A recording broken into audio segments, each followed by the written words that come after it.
Welcome to Under the Bleachers. I'm Chris Ransom. Joining me is William Yanish, and our third team member, Brandice Bell, should be on in a few minutes. But we're going to get started. We've made our audience wait 10 minutes. I do feel a little guilty about that. But, I mean, you look at some of the games this upcoming weekend. I would say the best game this upcoming weekend is there were some good games last week, but I'd say the main game this week is Ohio State, Penn State. That's going to air at noon on Fox. So Yeah, that's that's definitely going to going to be a be the lot of fun. yeah, very much. And just how high ranked they both become. At this point in the season, and you know, Penn State's always good for. I was checking out that tight end of theirs last night. I was thinking about making a thumbnail out of him. He Yeah,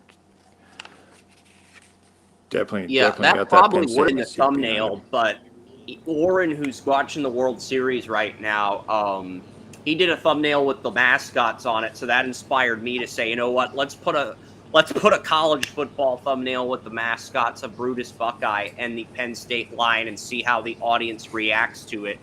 So if you're offended, do not blame William. That is 1,000% on me. That is 1,000% my fault, and I will be the first to take responsibility for that. And had we not done that, Theo Warren's probably on the thumbnail instead. But there's a lot of people dollars a first round quarterback. I'm not ready to drink that Kool-Aid yet, William. I'm not ready to drink that Happy Valley Kool-Aid just yet. I still have a third round grade on him, but he's done enough to where, you could argue he's a second rounder, but the main test is what he does against Ohio State, because this is really the only tough game on their entire regular season schedule. This and the Big Ten championship if Penn State wins this game. Those and what he does in the 12-team playoff. That is what scouts are probably going to put the most stock into when evaluating Aller this year, should he declare. Because I feel like Aller feels like a guy who could fall the second round like Jimmy. Has the same drama or baggage that Jimmy Clausen had personally, but that's kind of the vibe I'm getting from Aller, right? Some people are hyping him up as a first rounder, but he's probably a guy who's going to fall to day two. Yeah, I can definitely see that, and just how that's going to work out with just the need as so much for the you know want or whatever you want to call it, or maybe prayers that you get a good quarterback. Jimmy Clausen had all the talent in the world. He just didn't have leadership. And I mean, that was one of those things that really kind of screwed him because nobody wanted to follow him. But I mean, he had great arm. Had great mechanics. I mean, he just didn't have that He leadership. had And really then good that's weapons at one Notre thing. Dame, and that got That overlooked too. when people evaluated Golden Tate. He had Mike, Kyle Rudolph. Those were his Hmm. weapons in his draft year, and the scouts completely hyped up Clausen while overlooking that in the process. And I think that is where the scouts went wrong in their evaluation with Clausen. Yeah, and still, waiting for him to. And all three of those weapons had better NFL careers than Clausen did. So I'm not saying any Yeah, of them were Hall of Famers, Pro. I'm not saying that. I'm saying those three all had better careers than Clausen. That's all I'm saying. yeah, that still goes another thing into this development issue that keeps coming up. The NFL, putting it off, saying, "Oh yeah, I should wait, 2 or 3 years." Well, yeah, I'm pretty sure that's what the rules were. It had to be 3 years out of high school, and uh, if you're not going to sit there and develop a quarterback right, or you're just going to use him as a stopgap for something else. Jerry Richardson was an eccentric owner on his own. He had his own ideas about a lot of things, and that was one of those things. They didn't even bother. They went in there. They waited for Cam Newton. And coming in, they just got him the year before. To keep whatever as a stopgap on the field, man. And it could have been a lot better, but like I said, leadership is something that you have to teach, and it's something that really stands out. Yeah, and my dad, he's a Tennessee fan, but he was so pissed when Jimmy Clausen didn't commit to Notre Dame because Rick Clausen was at Tennessee, and so Clausen, I believe, his two older brothers. So when Jimmy didn't follow suit, that really pissed off my dad.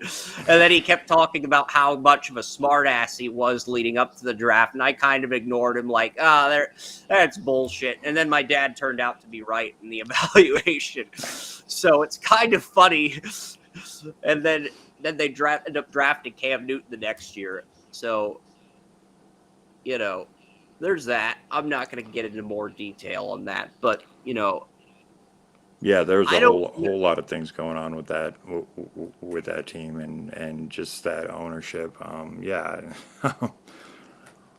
like I said, there's something you have to sit there and go into that, and it's like with Richardson, it's like yeah, obviously, I mean that was his biggest glaring stat was his completion percentage, and it's just because he wasn't accurate, and because he really didn't know what he was looking at downfield.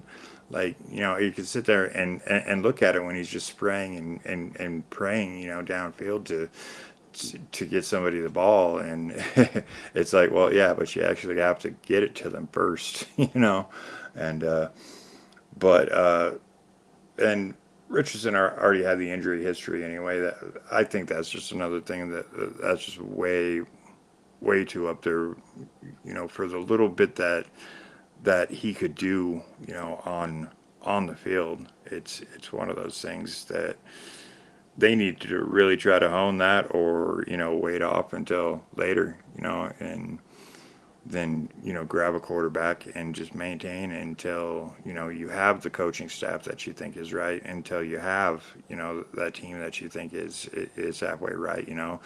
It's building a culture. It's building so much in these teams. It's like they talk about the Patriot way, and they talk about all these other places, and there's just so much that goes into that. And anybody who just says, oh yeah, we can just go throw a $100 million quarterback out to the wolves and see what happens. That's not always the best strategy to do. That's basically it's going to be this. You're going to have Cam Ward and Shadur Sanders, and if teams don't want to draft a third quarterback in the first round, like Garrett Nussmeier or Carson Beck, their options are A, Joe Flacco, B, Sam Darnold, or C, trade for Bryce Young or Cam Newton or Anthony Richardson and try to revive their career on a rookie deal like the Eagles did when they traded for Pickett as a backup to Jalen Hurts.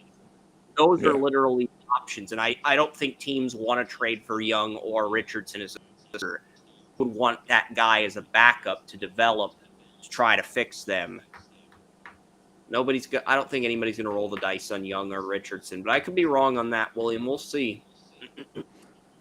Yeah, and it's one of those things just where the fit comes down, and to where that team has a point.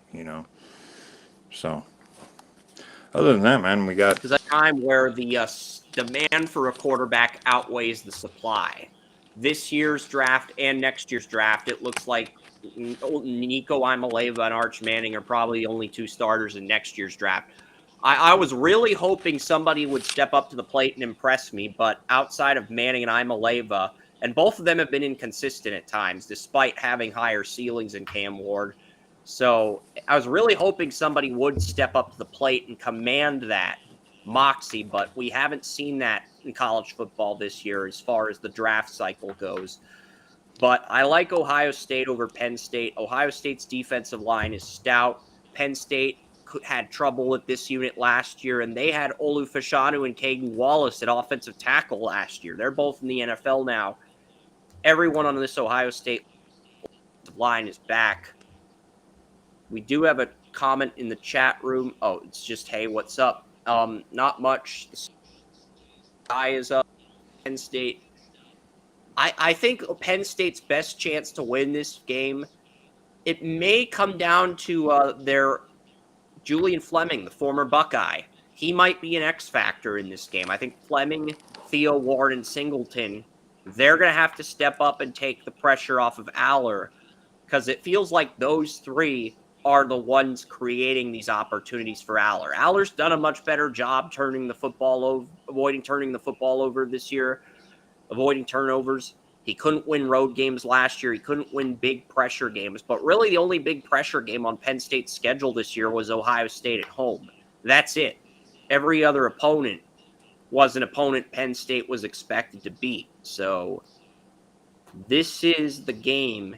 Can you get the knockout punch on Ohio State? Can you land that and secure your spot in the Big Ten championship? That's really going to be the big question with Penn State moving forward this week. Yeah, and without the the overall superstar players, like what I thought Jalen Milroe could be, or Cam Ward and some of them, it just seems like there isn't. It's going to come down to, like I said earlier, about having a Heisman moment, and that really hasn't happened yet. I mean, so many of these teams, like with Oregon on top. I mean, Gabriel isn't. He's a good college quarterback, but I mean, and he has some hella coaching behind him. Other than that, yeah, it's the point. When this comes down to the Heisman race, that's going to have a lot to do with these top teams. Genty and like you mentioned, Cam Ward.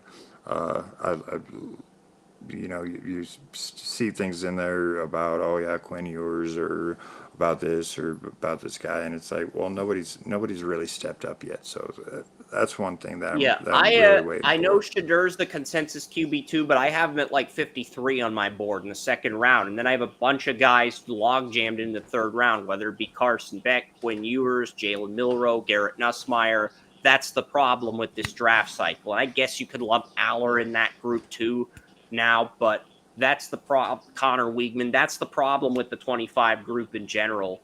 And I feel like that's going to be a continuing problem in 26, because 26, it feels like it's going to go Arch Manning. Arch Manning could end up staying until 2027 and competing with Raiola too.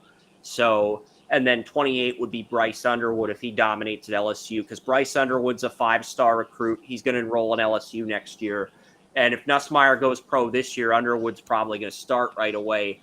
If Nussmeier comes back, you're looking at Underwood decommitting from LSU and going to Michigan, or you're looking at him redshirting for a year and then starting in 26. But either way, that's the thing I'm looking at. LSU has done so well at quarterback with Burrow, Daniels, and Nussmeier.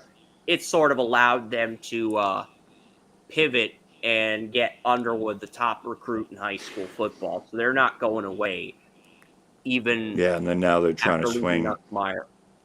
Yeah, and then now they're trying to swing Underwood over to Michigan. Offer him $5 million and nil or something like that. Just to show up and listen to him. And I think that's one of those desperation things, because Michigan saw like what they need to do, and they're trying to get a top quarterback, because quarterbacks are king. We always talk about that, and when it comes down to it, I mean, like you said, Burrow and Daniels and Nussmeier was everything that I thought he would be, coming out from the limited amount of film that he had before the season.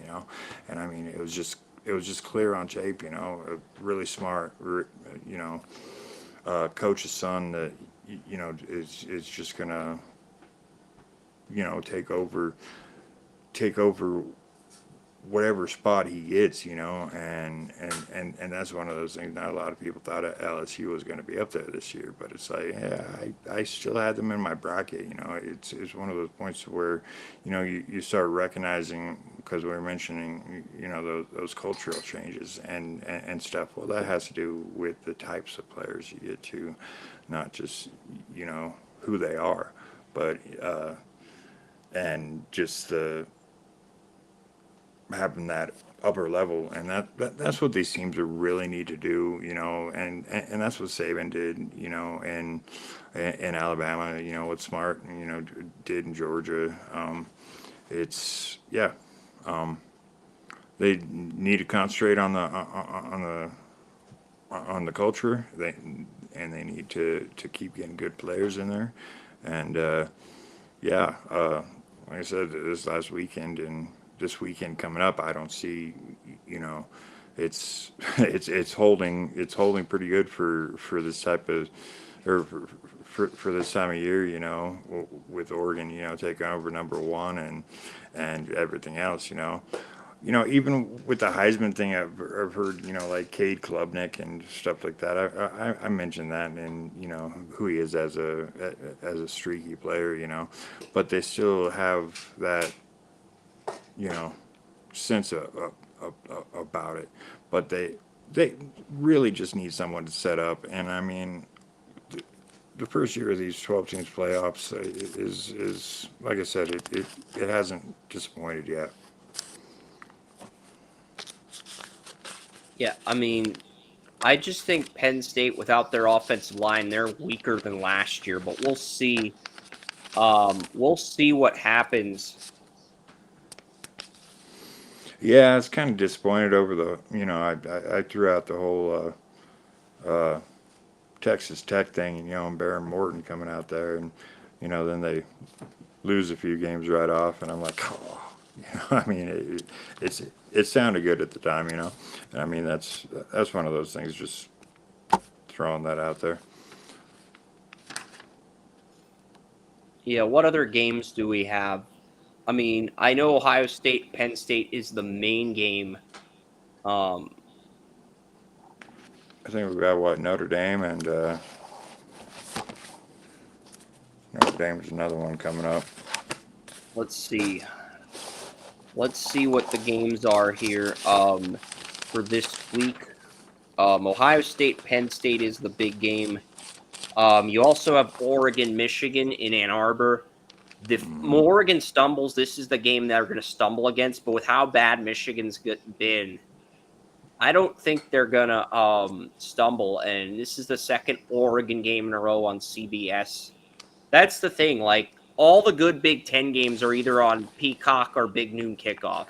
CBS literally gets stuck with leftovers because they left the SEC. And you get Florida, Georgia, the tailgate party, the largest tailgate party.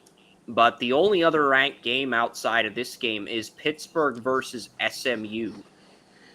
That I don't know what channel that is going to be on, but SMU does host Pittsburgh. Southern Methodist. Yeah, the biggest games are going to be the ones, getting into these championship games, last second or however they can, And it's going to be on the ACC network. So it's not even going to be on ABC or ESPN. I mean, that should be the game ABC airs. But ABC is going to air Kentucky, Tennessee because they're SEC with the ESPN deal, which I think is stupid because Tennessee is going to rout Kentucky. Pittsburgh versus SMU is probably the best game in prime time. Louisville Clemson's also on at 7:30, but that's going to probably be on ESPN, I guess. And really just it really does feel like an underwhelming week outside of Ohio State, Penn State. But I do games in prime time, mainly Clemson, Louisville Clemson, and SMU, but that's about it, William. I mean, or if Michigan still was in contention for a playoff spot, that Michigan-Oregon game could have substance. I don't think it has any substance now compared to when we were having this conversation back in August, early September when Michigan was undefeated. And that game doesn't really have any substance now compared to the beginning of the year when it could have had some substance. Yeah, for sure.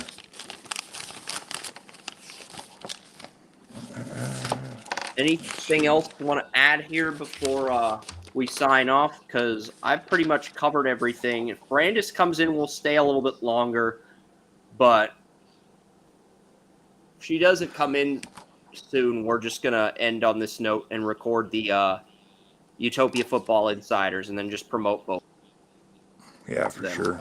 No, that works. Yeah, we just need to, I mean, Group 5, everything, Brandice was talking about doing her bracket again, or how she did, and it was like, yeah, the rankings aren't far off kind of where we thought they were, between Boise State, being Group 5, or, Notre Dame, one of those. That's ones that are going to be coming up, I left those teams out, but they're probably going to enter the rankings eventually, because what I do is I take the undefeated teams and I rank them higher. Pittsburgh's going to lose to either SMU or Clemson. They're not going to remain undefeated. Oregon's probably going to remain undefeated. Miami's probably going to remain undefeated. Iowa State, they're probably going to remain undefeated until they play Kansas State. I do think Kansas State will beat them in the final week of the season. Texas A&M is going to lose probably to Texas at the end of the year. That's on Black Friday, I believe. Penn State plays Penn State. If they beat Ohio State, they'll be undefeated. And if they lose to Ohio State, they will be out of the top 5 this week. BYU will probably remain undefeated. Indiana's only tough game is against Indiana's only tough games against Ohio State. So I think they will remain undefeated until they play Ohio State. And Army plays Notre Dame next week when LSU plays Alabama. That's the game William was thinking of for Notre Dame. When Notre Dame is a big game coming up. Yeah, that's next week. So next week we'll have game previews for Notre Dame, Army, and Alabama, LSU. That'll be next week, though. William's screen just turned black. You got anything you want to add before? Brandice was trying to get on. I think she was on the wrong link. That's why I ended up doing where I went. Hold on. Yeah, I'm gonna check the other link to see if I'm gonna check because I can't access Restream on my phone now. I'm going to go into the other room on my phone and see if Brandice is in that room by accident. Because if she's in that room by accident, that'd be pretty crazy.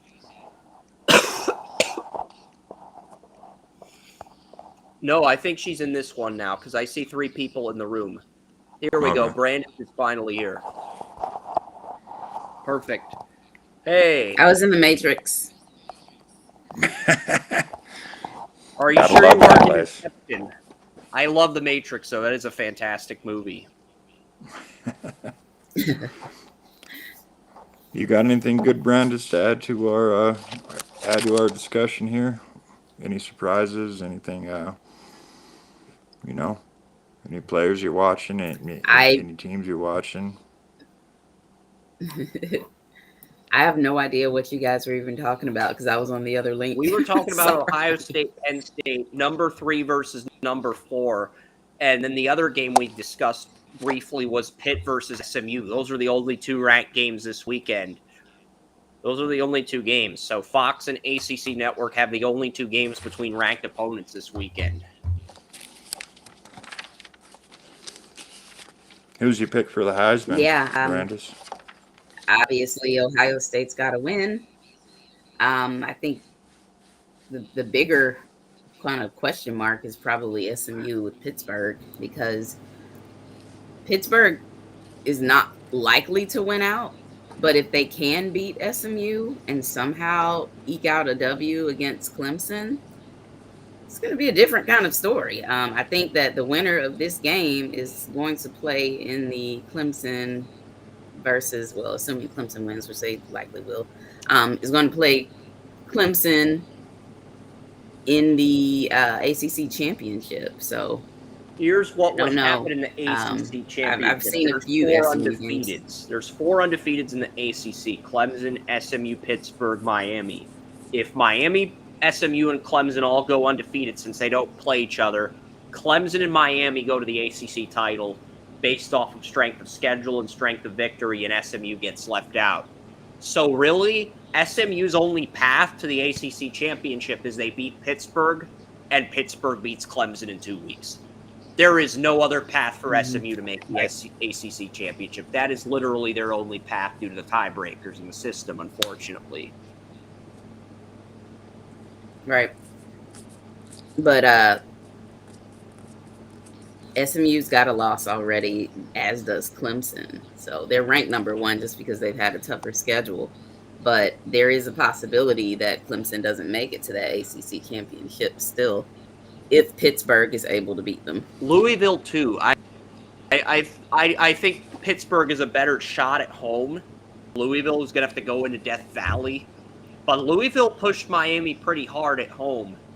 So if they play like they did versus the Hurricanes, Louisville, I'm not ruling out the possibility they upset Clemson. But I really do wish the Pitt SMU game was on ABC, but they're going to air Tennessee, Kentucky because they're SEC on ESPN deal, and ESPN's probably going to air Louisville, Clemson, and then Pitt SMU is going to be on the ACC network, and all those games are going to be in prime time. And Ohio State, Penn State's going to be on at noon, and literally there's going to be a bunch of mid games at 3:30, like Oregon, Michigan. That was a good game back in August, but with Michigan disappointing, that's gone from a optimistic game to a meh game, you know? Just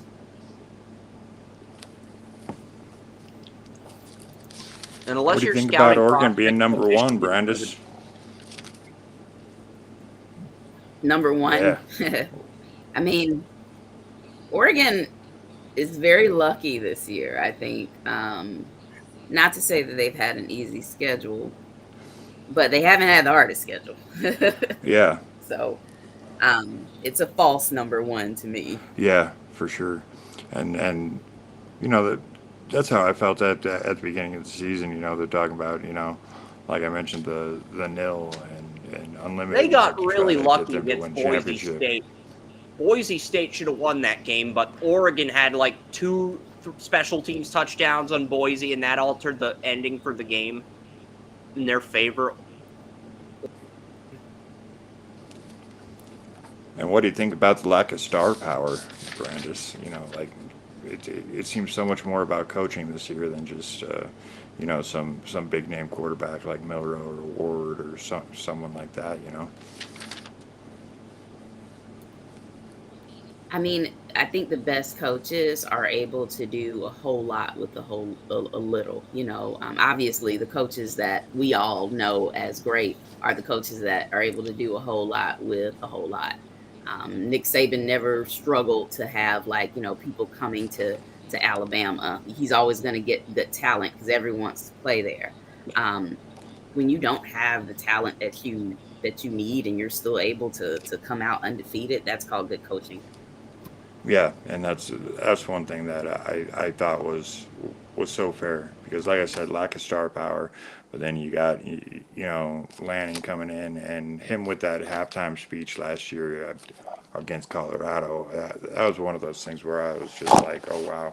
I was like, yeah, I like this coach. You know, he's a motivator. You know, he talks. You know, he can put together, you know, an intimidating game plan and, you know, just go out there and sling it like none other. And he does it so well, you know, because, you know, Bo Nix looked like crap at freaking Auburn, you know, and then he comes into Dan Lanning's system and just, you know, stands up and does his thing. And this year, you know, Dylan Gabriel, he's definitely not that talented of a quarterback, but as a college quarterback, you know, the things that he can do is what makes him next level. And yeah, I just think that you know, this year has so much to do with the coaching, you know, than just the players, you know. And I feel that's a great thing for the first year of the CFP.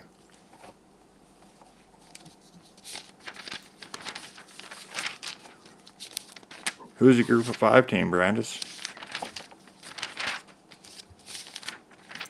I'm still riding with Notre Dame. Okay. Yeah, it's Yeah, got to be Notre Dame or Boise at this point. Unless Army goes undefeated, that's literally the only team that can play spoiler now with Navy losing. It's literally Notre Dame, Boise, and Army. There is a yeah, chance a one-loss Memphis or a one-loss Tulane enters this conversation, but I highly doubt it. I mean, Memphis blew their opportunity when they lost to Navy, and they lost to Notre Dame. And as long as Texas A&M keeps winning, Notre Dame's going to benefit from that. yeah, for sure.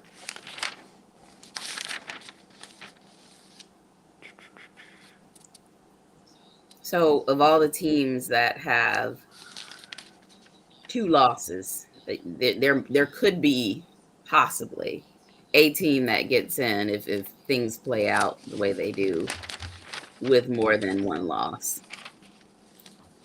Who could that possibly be? Because I've already counted out Alabama. I don't think they're going to make it.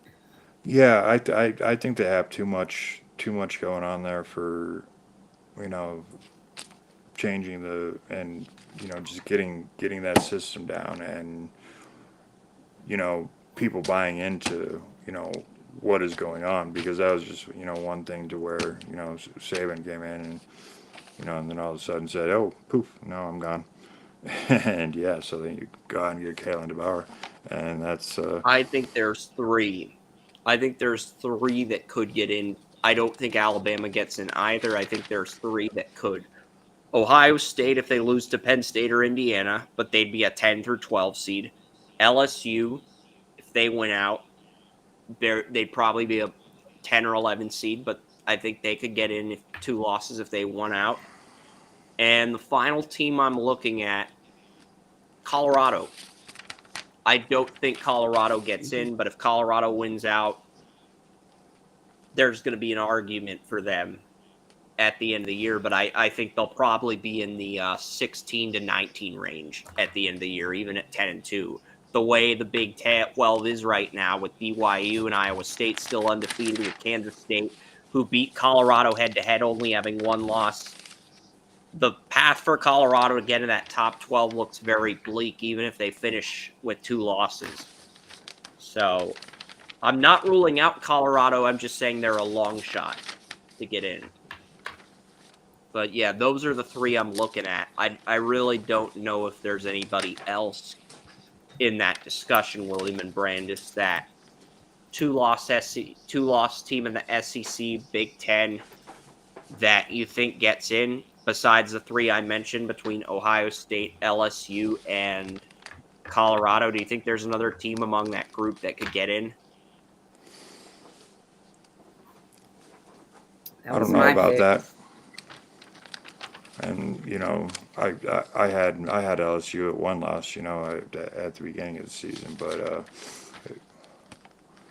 they are what they are, and they're definitely capable of that. And I've talked about that with the quarterback thing, Daniels and Burrow, and just that whole whoever crew coming wins out the of it. Alabama Ohio State game, the Alabama LSU game, not Alabama Ohio State, Alabama LSU, whoever wins that game, Ohio State, those are probably the 2-loss teams with the best chance of sneaking in.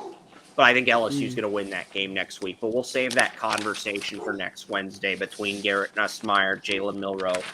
We will certainly talk about that next Wednesday. What other things would you like to mention, Brandice, before we end the call? Because I pretty much mentioned everything with William before you arrived that I wanted to say.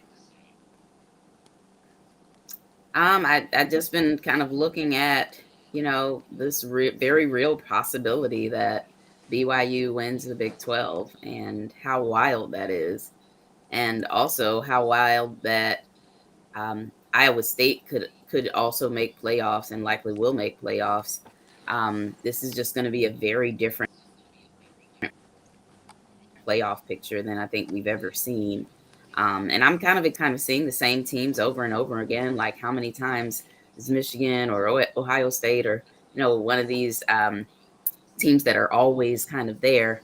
It's nice to see some schools that you've never seen make it, or maybe they made it, but not in my college football watching lifetime. make it to the big games and, not just get bowl games. I'm excited for Colorado to get a bowl game. And also possibly make playoffs. Like, I mean, I would love to see that. I think it's a tough ride. Like, a lot of people are going to have to lose like randomly for that to happen, but I do think it's possible. Here's the thing, William. If LSU gets in as the 11th seed and they win their road game in the play-in round, they're most likely playing BYU as a 3 seed unless or Miami. Let's say hypothetically they win. Let's say LSU's the 12th seed and they win the 5-12 matchup against Notre Dame or whoever. Notre Dame, SEC runner-up, or Pac-12 Big Ten runner-up. One of those three. They get in as the 12th seed. They win that game. You're looking at an LSU BYU second round game. I think LSU would probably win that game. But I think that's how you get in the Final Four if you're LSU. You get in as the 12 or 11 seed. You hope you draw a weaker opponent, and then you get BYU in the round of 8. I think that's your easiest path to the semifinals. And I don't know if you go but still, that would be it for LSU to get in as a 12 or 11 seed and then make it all the way to the Final Four. Yeah, and LSU against BYU is a hell of a matchup because that is, that's an offensive powerhouse up against, a defense, suffocating defense, and that would be one game that I would actually be really excited to see, and just being a fan of college football, and seeing how those, would fit together. And I think LSU could definitely make some noise, Yeah, I mean, we don't know how the playoffs going to look, but we'll have a live reaction to that next week, and we'll have Alabama LSU game preview, I'm thinking, for next week. But if you got any other ideas, we can talk about them on group text, or you can message me on Facebook, William, and we'll figure that out for next week. But all right. We'll sign off here, and we'll get ready for Utopia Football Insider over on Restream, where William and I are going to break down the NFL. Thanks for contributing tonight, Brandice. Yeah, thanks everyone for being here, and thank look you. forward William. to next week and this Super Tuesday we got going on. Yep. So Super glad Tuesday. when that'll be over. Live reacting is Super Tuesday. Trade deadline, 12-team playoff on ESPN, election. Yeah, that's Super Tuesday in 6 days, and then we'll be live reacting to that. It's the politics, of course, next Wednesday. Right. Yeah, we tried to stay away from politics. Just football here. I could share a football meme that I made about politics, but I'm not going to because I know that would piss off a lot of people in our audience.